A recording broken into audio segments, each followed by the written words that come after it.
성악가는 이렇게 온몸을 녹여서 찬송하지만 우리도 일상에서 이렇게 이런 태도로 살과 피를 다하여 전도서 지혜자의 가르침처럼 살아야 할 줄로 믿습니다.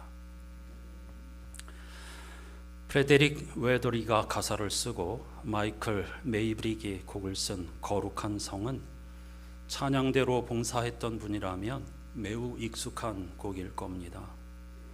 시인은 나 어젯밤에 잘 때 한 꿈을 꾸었네로 시작하여 그 꿈이 다시 변하여 라는 문장으로 3절에 걸쳐서 자신이 꿈에서 본 예루살렘의 모습을 파노라마처럼 그리고 있습니다.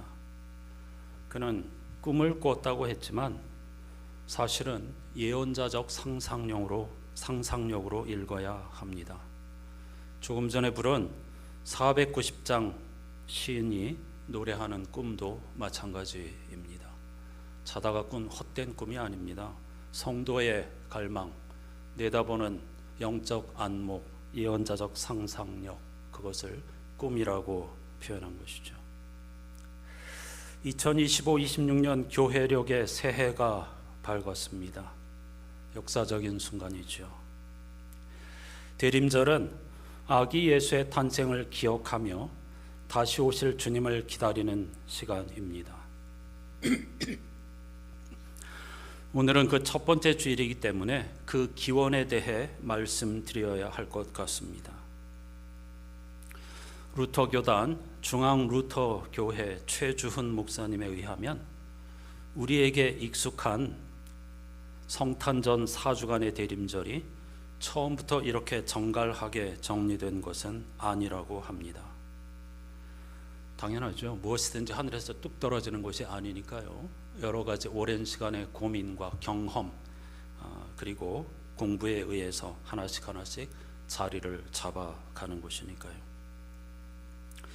대림절은 4세기 말 태동하여 6세기에 로마와 비잔틴으로 퍼져나가면서 점진적으로 그 모양을 갖추게 되었는데 처음에는 작은 사순절로 불렸다고 합니다. 따라서 처음 대림절의 핵심은 단연 금식이었습니다.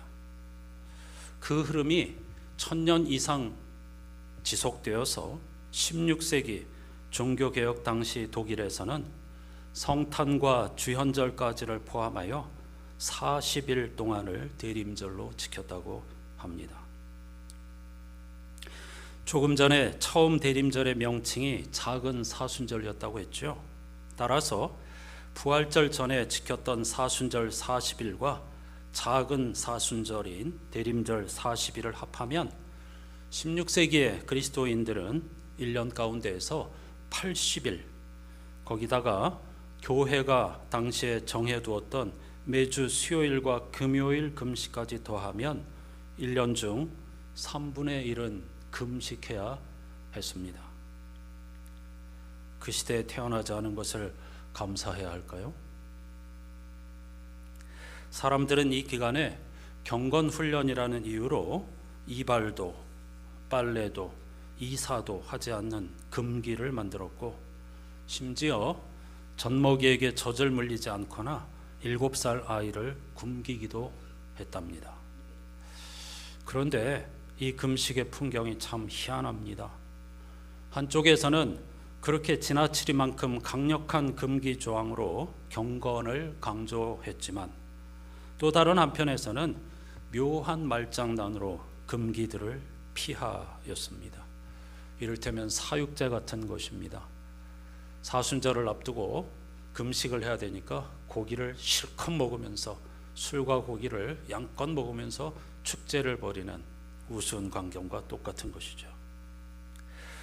당시 이 대림절 금식할 때에 육류는 안 되지만 부활절 전 사순절에도 마찬가지죠. 그런데 물에서 사는 생선이나 게, 조개는 허용되었다고 합니다.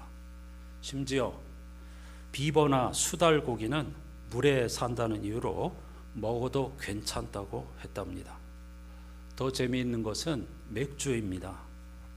금식 기간에도 교회는 맥주를 허용했습니다. 중세에는 수도원이 맥주 양조의 중심 지역이기 때문이죠. 개발도 맥주를 처음 개발한 것도 수도원이었습니다. 따라서 금식 기간에는 수도원의 재정이 맥주가 많이 팔리니까 풍성해지는 아이러니가 발생합니다. 교회가 만든 경건의 규율과 민간 신앙이 뒤섞여 절제라는 경건이라는 미명 아래 우스꽝스러운 일들이 벌어졌던 것이죠. 그렇다면 성경은 금식을 어떻게 설명할까요? 우리는 여기서 이사야 58장의 서슬퍼런 외침에 귀를 기울여야 합니다. 다 아시겠지만 하나님은 단순히 곡기를 끊고 종교적 열심을 과시하는 금식을 전혀 기뻐하지 않으십니다. 여러분, 성서의 금식은 나의 굶음이 아니라 이웃의 배부름을 지향합니다. 아주 중요한 표현입니다. 성서가 하나님이 기뻐하시는 금식은 나의 굶음이 아니라 이웃의 배부름을 지향합니다. 이것이 성서가 가르치는 금식입니다. 나의 종교적 만족을 위해 밥을 굶는 것이 아니라 흉악의 결박을 풀고 공의를 행하는 것이 진짜 금식의 정신이며 신앙의 태도라는 것이죠. 16세기 유럽인들은 금식 기간에 비버와 수달고기를 먹고 맥주를 마시며 경건을 흉내냈습니다. 이런 역사적 사실을 그저 과거의 우스갯소리로 넘어가도 될까요? 오늘 우리의 대림절은 어떤지 돌아보아야 하겠죠. 혹시 우리도 성서가 말하는 정의와 나눔의 정신은 관심 없고 화려한 트리 장식이나 분주한 프로그램 혹은 습관적인 절기 행사에 취해 있는 것은 아닌지 말입니다. 대림절은 단순히 성탄절을 향한 카운트다운이 아닙니다.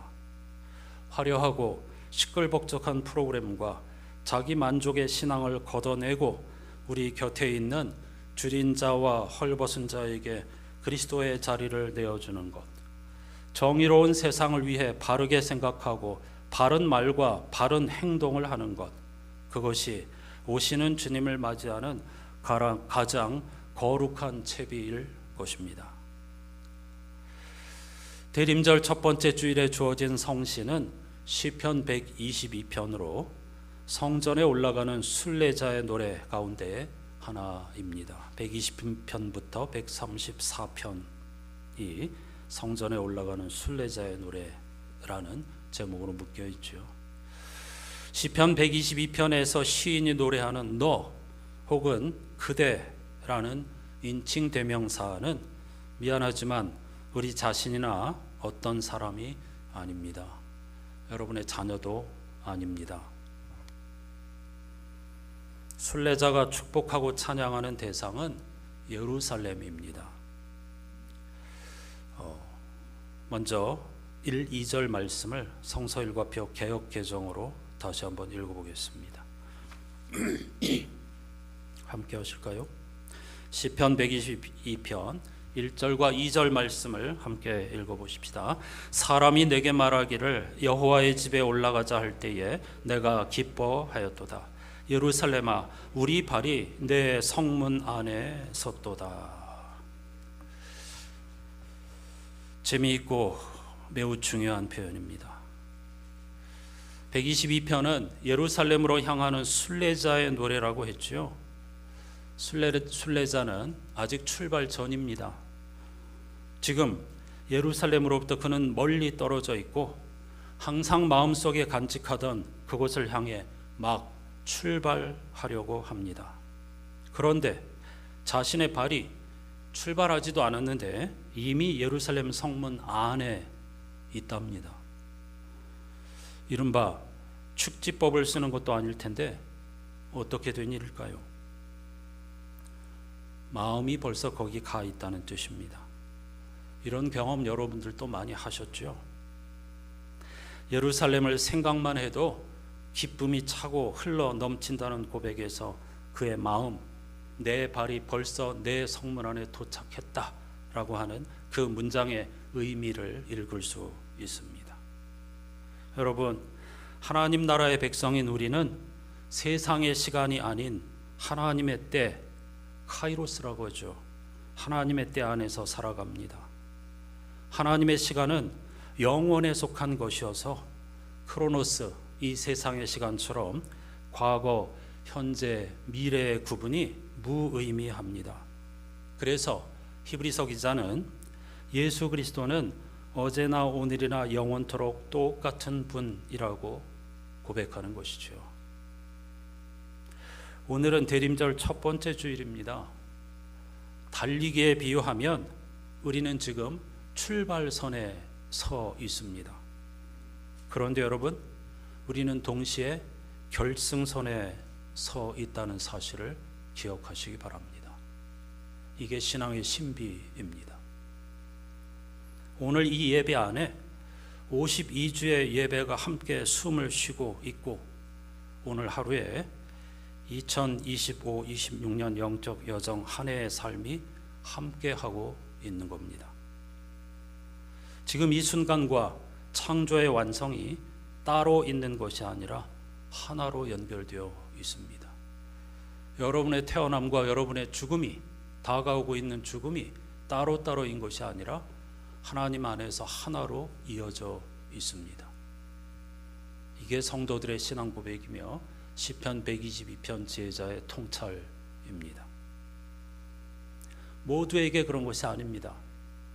세상의 시간을 살아가지만은 카이로스를 살아가는 사람들에게만 해당되는 이야기입니다.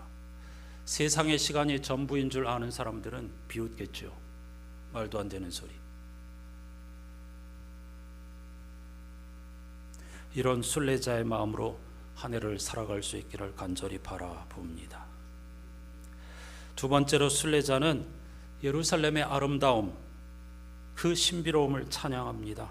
이어서 3절부터 5절까지의 말씀을 같이 읽어보십시다. 예루살렘아, 너는 잘 짜여진 성읍과 같이 건설되었도다. 지파들 곧 여호와의 지파들이 여호와의 이름에 감사하려고 이스라엘의 전례대로 그리로 올라가는도다. 거기에 심판의 보좌를 두셨으니 곧 다윗의 집의 보좌로다. 아멘. 이스라엘 사람들은 유월절, 오순절, 초막절과 같은 절기를 예루살렘에서 보낼 수 있기를 모두 꿈꾸었습니다. 모두에게 가능한 일은 아니었지만 어떻게 하든지 적어도 3대 절기 때에는 예루살렘에서 보내기를 갈망하였습니다. 따라서 절기 때면 예루살렘을 향한 순례길을 떠나곤 했던 것이죠. 지금 읽은 부분을 보면 그들이 볼 때 하나님의 집인 예루살렘 그리고 성전은 거룩한 도시답게 그들의 눈에, 적어도 그들의 눈에 물리적으로도 흠이 없고 완벽하며 충만한 곳이었습니다. 그걸 신앙의 눈으로 바라보고 노래하고 있는 겁니다.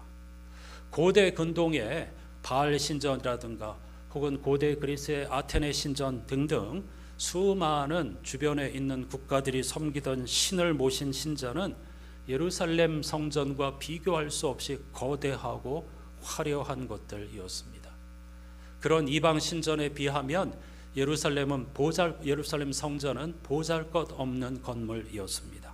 하지만 하나님을 신뢰하는 이들의 눈에는 그 어느 것과 비교할 수 없이 완벽하고 아름답고 훌륭하고 거룩하고 흠이 없고 충만한 곳이었습니다. 하나님이 그런 분이라는 신앙 고백입니다. 건물을 찬양하는 것이 아닙니다. 예루살렘을 찬양한다는 것은 곧 창조주이시며 우리의 구원자이신 하나님이 충만하신 생명 그 자체이며 길과 진리와 생명이며 아름답고 흠모할 분이시라는 신앙 고백이지요. 새로운 한 해를 출발하는 오늘 우리에게도 바로 이런 영적 통찰력과 상상력이 반드시 필요합니다. 시편 지혜자의 고백대로 하면 우리 마음속, 여러분 한 사람 한 사람의 마음속에 시온의 대로가 있어야 합니다. 우리의 마음은 비록 고통스럽고 우리 주변 환경은 어둡고 위험하고 그리고 절망적이라 하더라도 진정 우리가 창조주 하나님을 신뢰한다면, 그분을 피난처로 삼고 그분 앞에 무릎 꿇는다면 우리 마음속 시온의 대로가 열리게 될 것입니다. 그때 시편 제사와 같은 찬송을 무슨 일을 만나도 흔들림 없이 부르게 될 것입니다. 하나님 나라의 완성에 대한 갈망, 생명과 구원 완성에 대한 갈망, 그 아름다움과 충만함에 대한 기대로 오늘부터 시작하는 또 한 해를 복되게 살아가야 하겠죠. 마지막으로 순례자는 예루살렘을 축복합니다. 6절부터 9절까지를 이번에는 개역개정이 아니고 아까 우리 성경 봉독했었죠. 새 한글 성경으로 읽어보겠습니다. 같이 보십시다. 여러분은 예루살렘의 평화를 이렇게 빌어보세요. 잘 되기를, 그대를 사랑하는 사람들이. 그대의 성벽에 평화가 있기를, 그대의 궁전에 평안이 있기를. 내 형제와 벗들을 위해 나 이렇게 말할 거야. 그대에게 평화가 있기를. 여호와 우리 하나님의 집을 위해 나 간절히 빌 거야. 그대에게 좋은 일이 있기를. 아멘. 여러분 잘 읽으셔야 합니다. 여기 내 형제와 벗들을 위해 말할 거야 라고 되어 있으니까 이어지는 그대가 내 형제와 벗들이라고 생각하기 쉬운데 그렇지 않습니다. 여기서 말하는 그대는 전부 다 예루살렘입니다. 예루살렘에 평화가 있어야 내 형제와 벗들이 평화를 누리게 된다는 뜻입니다. 그래서 예루살렘에게 좋은 일이 있기를, 예루살렘에게 평화가 있기를, 예루살렘에 안식이 있기를, 평안이 있기를 간절히 축복하며 노래하는 것이죠. 예루살렘은 히브리어로 평화의 도시라는 뜻입니다. 평화에 해당하는 샬롬은 여러 차례 말씀드렸지만은 전쟁 없는 상태, 아무것도 일어나지 않는, 아무 일도 일어나지 않는 고요한 상태가 아니라 온전한 상태, 하나님의 창조의 질서, 인간으로 말하면은 깨어지고 조각난 우리들의 전인이 하나님의 형상대로 회복되는 것을 샬롬이라고 합니다. 세상도 하나님의 창조의 리듬을 따라 회복되는 것, 그 리듬을 따라 춤추는 것. 오늘 목사님의 기도처럼 자기 자신의 배만 위에서 살아가는 것이 아니라 모두를 생각하는 그런 세상, 그것이 바로 샬롬의 세상이라고 할 수 있겠습니다. 이스라엘은 온 세상 사람들에게 온전한 삶의 모델이 되어야 했습니다. 그래서 순례자는 예루살렘을 위하여 샬롬을 구하라고 노래하고 있는 것이죠. 6절을 시작하는 예루살렘을 위하여 평화를 구하라 라고 하는 문장을 히브리어로 읽으면 샬로 샬롬 예루샬라임입니다. 이건 리듬이 아니고 발음을 의식해서 의도적으로 구성한 문장입니다. 아주 외우기 쉽습니다. 한번 같이 해볼까요? 샬로 샬롬 예루살라임. 밑에 히브리어가 써 있는데요. 거의 같은 발음이 이어지게 되어 있습니다. 그래서 오늘날도 이스라엘 사람들에게 샬로 샬롬 예루살라임은 모든 세계에 흩어져 살아가는 디아스포라의 첫 번째 기도 제목입니다. 그들이 사용하는 여러 기구에 다 이 문장이 주로 새겨져 있습니다. 눈에 보이는 지금 저 팔레스타인 땅의 예루살렘을 의미하는 것이 아닙니다. 하나님 나라를 의미한다고 우리는 확대 해석해야 하겠습니다. 우리가 예루살렘의 평화를 구해야 하는 이유, 갈망하고 기도해야 하는 이유는 평화의 도성 예루살렘이 아이러니하게도 이 세상의 화약고이기 때문입니다. 다시 말하면 이름과 정반대로 불화의 도성으로 알려져 있기 때문이죠. 고대로부터 지금까지 말입니다. 이 불화의 장소, 불화의 도성은 단지 예루살렘만이 아니라 우리의 인생도 마찬가지입니다. 나 자신이 그렇습니다. 여러분, 하나님과 온전히 화해하셨습니까? 이웃과 온전한 관계를 유지하고 있습니까? 피조물들과 하나님이 사랑스럽게 만드신 모든 피조물들과 온전한 관계를 유지하고 살아가십니까? 사도 바울의 고백처럼 그렇게 하나님 닮는 삶을 추구했던 바울과 같은 위대한 믿음의 사람도 내 안에서 두 가지 세력이 서로 싸우고 있는데 나는 정말로 곤고한 사람이다, 이렇게 고백하지 않을 수 없었습니다. 이것이 우리가 샬롬을 갈망해야 하는 이유입니다. 그러기 위해서 먼저 우리는 현실을 바로 알아야 합니다. 이 땅의 예루살렘, 그리고 아직 생명 완성, 구원 완성이 이루지 못한 우리들은 불안한 평화를 유지할 수밖에 없습니다. 이 불안한 샬롬이 지속 가능한 샬롬으로 바뀌는 것은 아래로부터가 아니라 위로부터 가능합니다. 어린아이들의 찬송 가사 그대로 힘으로 되는 것이 아닙니다. 돈으로 되는 것이 아닙니다. 지식으로 되는 것이 아닙니다. 율법, 우리들의 노력이나 선행으로 되는 것도 아닙니다. 오직 하나님의 은혜로만 샬롬을 회복할 수 있습니다. 또 한 해의 거룩한 여정이 시작되었습니다.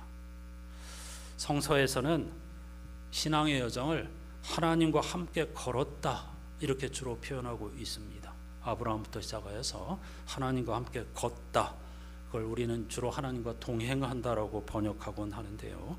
하나님과 함께 걸었다는 표현은 곧 은혜 받은 자, 다시 말하면 요즘 계속 배우고 있는데 하나님 앞에 무릎 꿇은 사람의 정체성을 드러냅니다.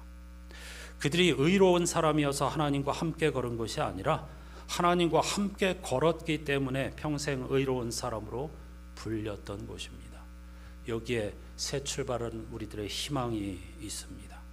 우리가 부족함이 없는 의로운 존재여서 하나님과 함께 걸을 수 있는 것이 아닙니다.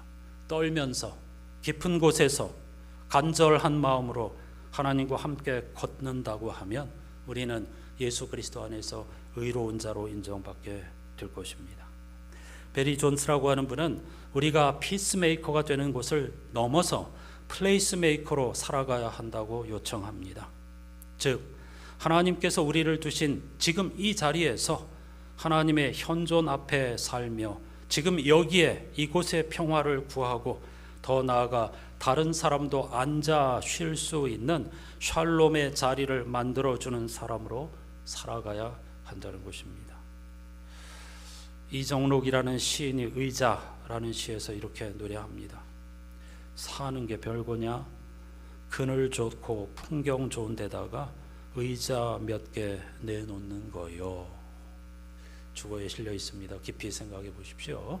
아까 베리 존스라고 하는 분이 우리가 자리를 만드는 사람이 되어야 한다고 했는데 이 시인이 기가 막히게 그 통찰을 표현하고 있습니다. 사투리로 말이죠. 사는 게 별거냐, 그늘 좋고 풍경 좋은 데다가 의자 몇 개 내놓는 거요. 누구 앉으라고? 쉼이 필요한 사람들 앉으라고. 자기가 독점하려고가 아니라 나그네들 앉으라고. 이런 마음가짐으로 살아가는 한 해가 될 수 있기를 바랍니다. 오늘날 대림절 이후 찾아오는 성탄절은 흥겨움과 소비로 가득한 축제로 여겨지지만 본디는 세상의 빛으로 오신 그리스도를 경축하는 날입니다.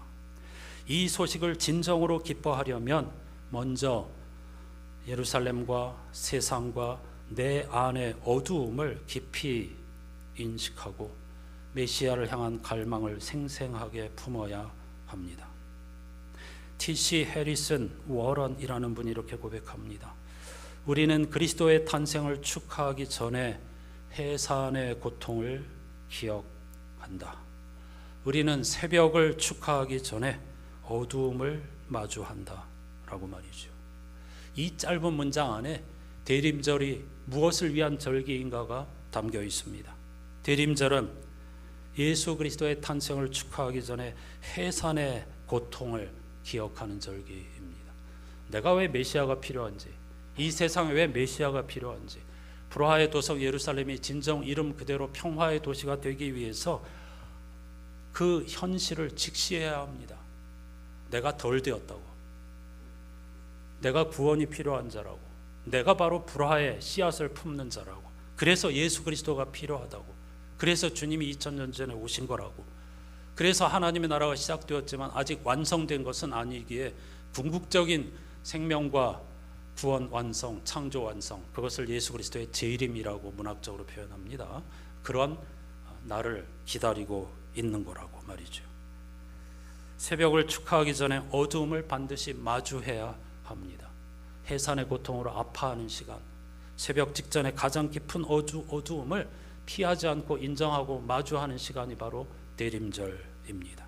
사랑하는 여러분, 또 한 해의 교회력을 시작하는 대림절에 우리는 정직하게 세상의 어두움과 예루살렘의 어두움과 내 자신 안에 있는 어두움을 바라보고 인정해야 합니다. 그리고 과거와 현재와 미래가 하나로 맞닿아 있는 카이로스, 하나님의 시간 속에서 이전과 다른 새로운 피조물이 되어 일상의 시간인 크로노스 안으로 들어가 52주간을 복되게 행진하는 저와 여러분이 될 수 있기를 주님의 이름으로 축복합니다.